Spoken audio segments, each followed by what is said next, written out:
Está no ar o DTTV Notícias neste 9 de abril de 2020. Bem-vindo! No informativo de hoje, polícias militar e civil prendem quadrilha em operação conjunta. Ministério Público arquiva processo de vereador paraizense. Prefeito de Cássia assina novo decreto. Estas e outras notícias você encontra aqui no DTTV Notícias, num oferecimento da Vida Embalagens, a líder em embalagens no Brasil, na América Latina e a quarta do mundo em seu segmento. E da Nova Brico Energia Solar. Produza sua própria energia e economize até 95% em sua conta de luz. Faça um orçamento sem compromisso. Nova Brico Energia Solar. Faça parte desse movimento e gere energia solar em sua própria residência ou empresa.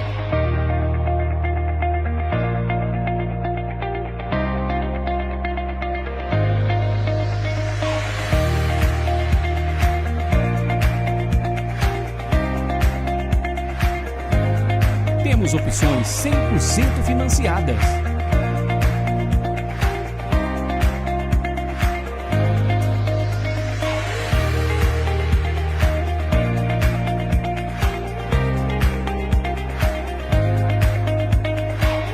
Nova Brico Energia Solar.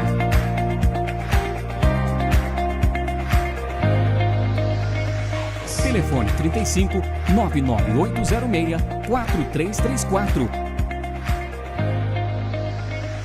Agora que você precisa ficar em casa, que tal uma ajudinha para facilitar o seu dia a dia na cozinha? Nós da Vida Embalagens pensamos em algumas dicas para você, para deixar tudo mais prático na hora de cozinhar, armazenar e servir a comida. Com as bandejas de alumínio da Vida, você pode preparar o alimento, colocá-lo no congelador e depois transferir direto ao forno. Também é possível aquecê-las no micro-ondas. E como possuem acabamento premium, dá até para levá-las à mesa. As bandejas também são ideais para o delivery, porque acomodam bem a comida e permitem o transporte com segurança. O pedido chega perfeitinho para você e vale lembrar, além de práticas, as embalagens são sustentáveis e podem ser recicladas infinitas vezes. Bom para você, bom para o meio ambiente. Então, conte com a gente para te ajudar na cozinha. Vida facilita a sua vida, inclusive em momentos como esse. Na última terça-feira, dia 7, a 4ª Delegacia Regional de Polícia Civil e o 43º Batalhão de Polícia Militar desencadearam em uma operação conjunta 4 mandados de busca e apreensão e 3 prisões temporárias de suspeitos de cometerem roubos em propriedades rurais de São Sebastião do Paraíso. A quadrilha é suspeita de ter invadido e roubado diversos sítios e fazendas no município entre os meses de janeiro e fevereiro deste ano. Segundo as vítimas, o grupo entrava armado nas propriedades e agia com muita violência. A operação contou com a participação de 8 policiais civis e 10 militares de São Sebastião do Paraíso e São Tomás de Aquino. Os suspeitos foram levados à delegacia, onde foram ouvidos pelo delegado regional e, em seguida, seguiram para o presídio local e estão à disposição da Justiça. Em Alpinópolis, a Polícia Militar apreendeu na terça-feira, dia 7, animais que estavam sendo transportados em um caminhão na região do Quilombo e prendeu um homem por suspeita de furto e receptação. Conforme informações da PM, durante o patrulhamento na zona rural, os militares receberam uma denúncia sobre o veículo, um Mercedes-Benz com placas de Poço Fundo, que estava parado nas imediações de uma estrada vicinal e junto ao caminhão estava um Fiat Siena de cor branca e placas de Alpinópolis. A equipe da patrulha rural foi ao local e durante a abordagem o condutor do Siena fugiu, mas foi perseguido e antes da abordagem um homem que estava no banco do passageiro conseguiu fugir por um matagal. O condutor do carro alegou ter fugido porque não possuía carteira de habilitação. O caminhão com os animais foi levado para o quartel da PM de Alpinópolis para que fosse apresentada a origem e nota autorizativa de transporte de animais. Ministério Público arquiva processo contra vereador paraizense. A promotora de justiça, Manuela de Oliveira Nunes Maranhão Aires Ferreira, arquivou o procedimento administrativo que investigava possível irregularidade no tocante à licitação de contratos de publicidade celebrados quando o vereador Marcelo Moraes era presidente da Câmara Municipal de São Sebastião do Paraíso.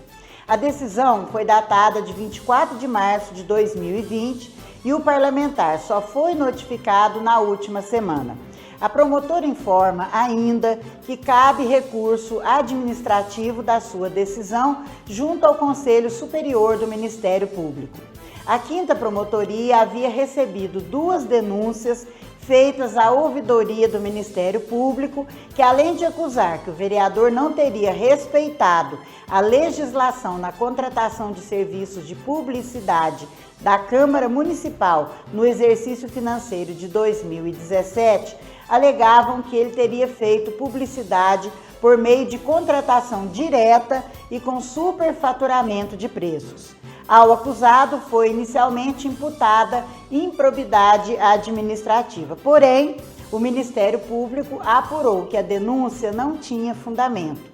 Com a documentação apresentada, Moraes atestou que a denúncia era inverídica e que as contratações teriam sido legais e regulares.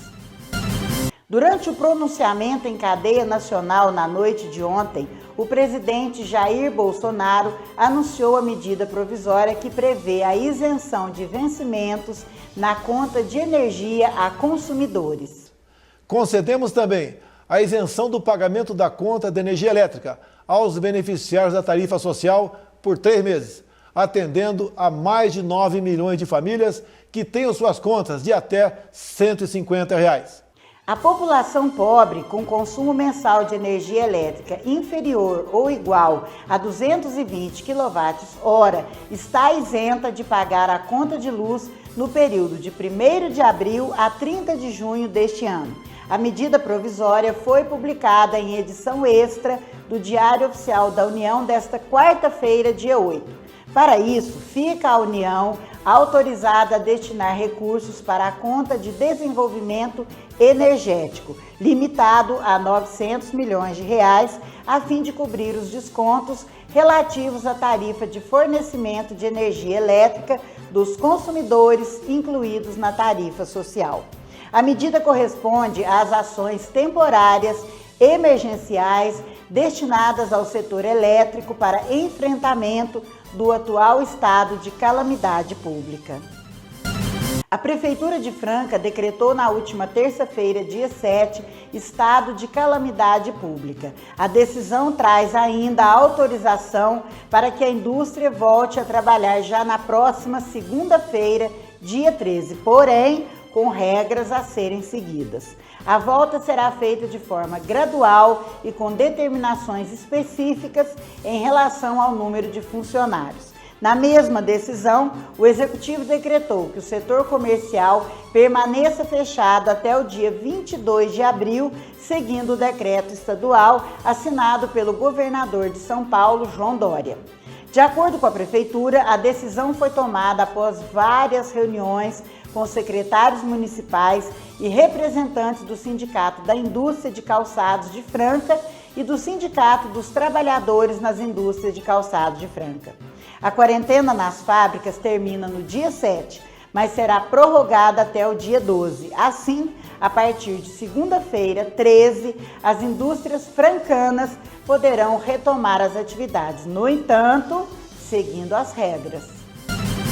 Diante de toda a crise gerada pela pandemia do novo coronavírus em todo o mundo, atualmente os Estados Unidos têm passado pelo momento de seu maior pico e registrou esta semana um recorde no número de mortes causadas pela doença. Em apenas 24 horas, foram mais de 1.700 óbitos confirmados no país no dia 7 de abril. Uma das cidades norte-americanas mais afetadas pela pandemia foi Nova York, com alto número de casos confirmados e mortes causadas pela Covid-19. A cidade, que nunca dorme, viu sua intensa movimentação diminuir drasticamente em um curto período de tempo. A modelo Kawane Tufaile, que se encontra na metrópole norte-americana, vai nos contar um pouco do que tem vivenciado por lá. Acompanhe. Olá, gente, tudo bom? Meu nome é Kawane Tufaile, eu moro aqui em Nova York e eu quero contar um pouquinho para vocês do que está acontecendo aqui.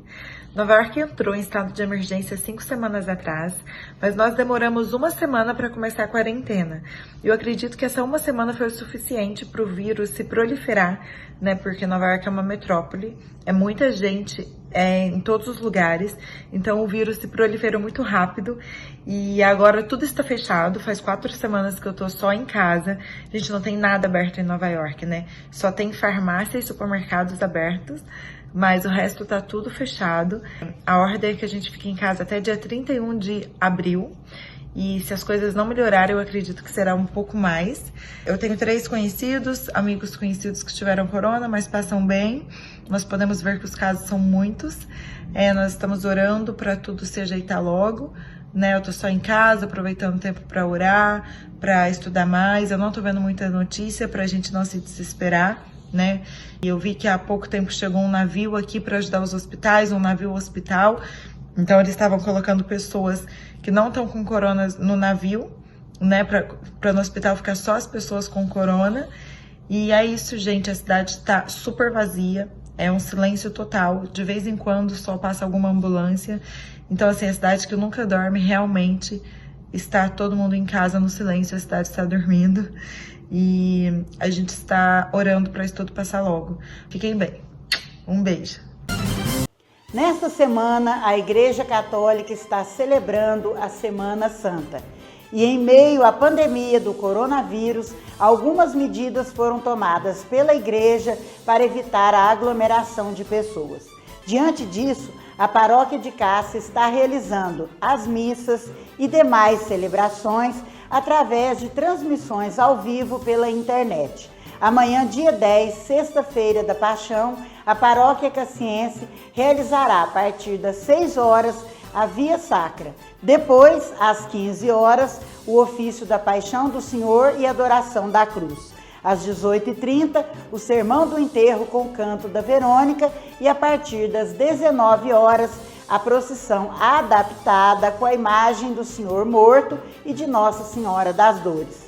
As imagens percorrerão algumas ruas da cidade de Cássia e a paróquia pede às famílias que coloquem velas em suas janelas, em frente aos portões de sua casa ou então preparem um singelo altar. A programação completa está disponível em nossas mídias digitais. O boletim divulgado ontem pela Vigilância em Saúde da cidade de Cássia aponta que o município possui 84 casos suspeitos de dengue, 27 descartados e 62 confirmados.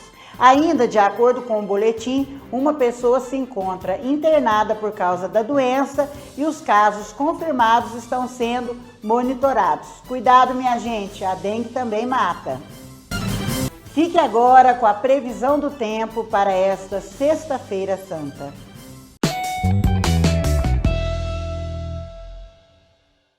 Nesta sexta-feira, a circulação dos ventos vai favorecer a formação de instabilidade sobre a região sudeste do país.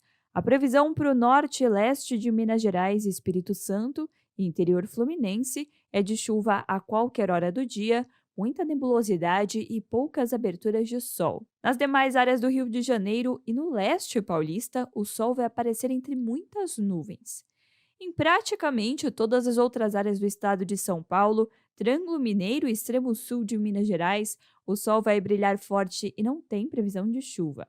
A previsão para as demais áreas de Minas Gerais e para a região de Franca é de sol durante o dia e pancadas de chuva entre a tarde e a noite. Tem alerta para temporais no norte mineiro e nas demais áreas do centro-norte de Minas Gerais. Tem risco de chuva com até forte intensidade que deve ser localizada. O mar vai ficar muito agitado no litoral paulista e o fluminense e as ondas podem alcançar de 2,5 metros a 3 metros de altura entre a região de Santos e de Cabo de São Tomé, no Rio de Janeiro. A mínima em Belo Horizonte é de 18, máxima de 28 graus. Em Vitória, mínima de 19, máxima de 27. O prefeito municipal de Cássia, Quito Arantes, emitiu na última terça-feira, dia 7, mais um decreto municipal referente à adoção de medidas para conter o avanço da pandemia no município. O decreto número 041 de 2020 determina o fechamento do comércio no próximo sábado, dia 11, na tentativa de evitar aglomerações neste dia após o feriado da sexta-feira. Ainda conforme o texto, supermercados, açougues, mercearias somente poderão funcionar para a venda de produtos alimentícios e farmácias, postos de combustíveis, casa agropecuária, distribuidoras de gás e água, oficinas mecânicas e borracharias poderão funcionar respeitando as medidas e normas de higienização e distanciamento social. O decreto completo está disponível em nossas mídias digitais. Acompanhe a partir de agora as atualizações dos casos monitorados e suspeitos de coronavírus em nossa região. De acordo com o levantamento divulgado pelos municípios, as 9 cidades apresentaram juntas 569 casos suspeitos ou monitorados. Passos apresenta 329 casos, São Sebastião do Paraíso continua com 92, Cássia foi para 49 registros, Itaú de Minas está com 45, a cidade de Ibiraci se mantém em 34 casos, Pratápolis abaixou para 10 registros, São João Batista do Glória está com 7, Capitinga com 3 casos suspeitos e até o momento Delfinópolis não registrou casos suspeitos da doença. Fiquem atentos, pois os números são prévios e podem sofrer alterações a qualquer momento do dia, conforme as atualizações diárias dos municípios. Fique agora com o DTTV Saúde desta semana.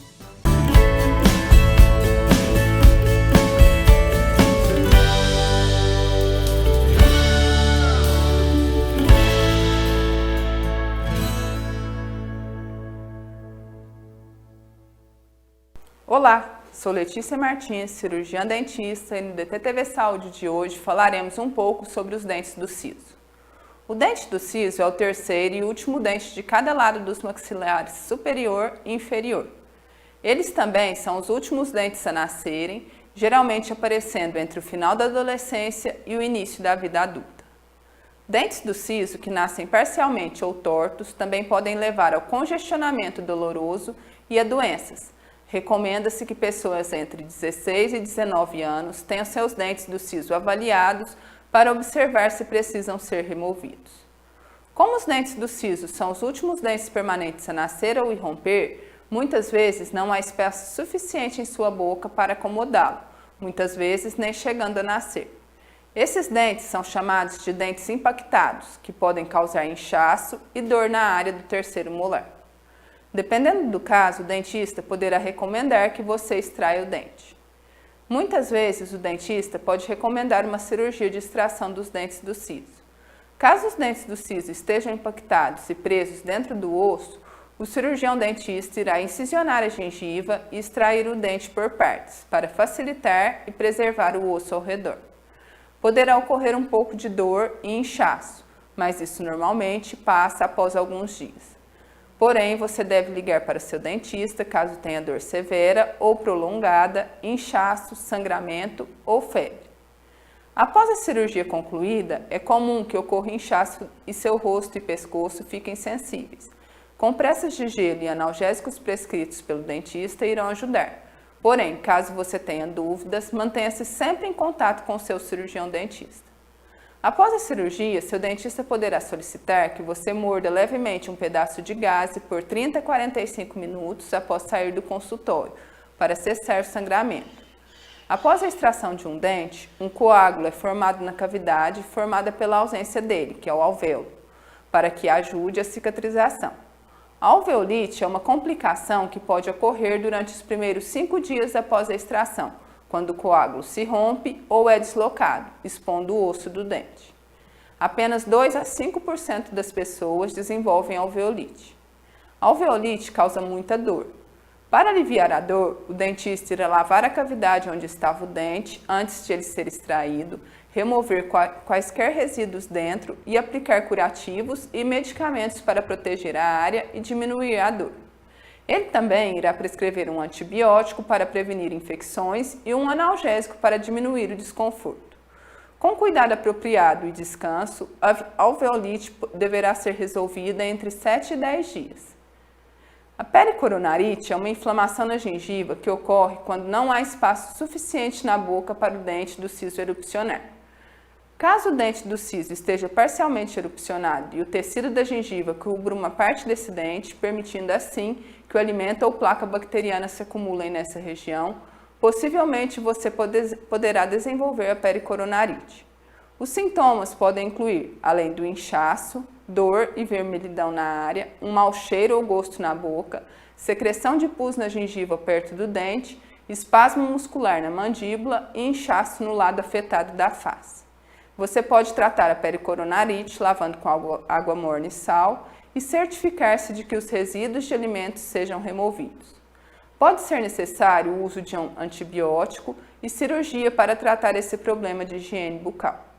Vamos ficando por aqui. Muito obrigado pela sua audiência. Acesse o nosso site pelo tvcassia.com.br. DTTV, informando você.